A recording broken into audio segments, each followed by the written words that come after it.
Naglalagay ng kolorete sa aking mukha para di nila malaman ang tunay na naganap na ikaw at ako ay hindi na.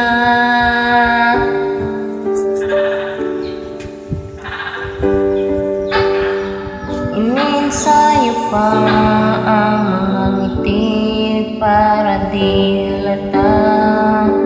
Damdamin ko'y pinipigil, sa loob umiiyak dahil ikaw at ako ay hindi na.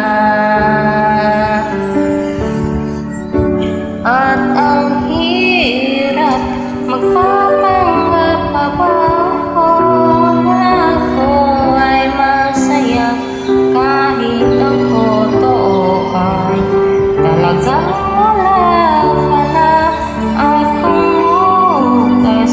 Pagmulat ng aking mata, may mahal ka ng iba, wala na akong magagawa, di ba?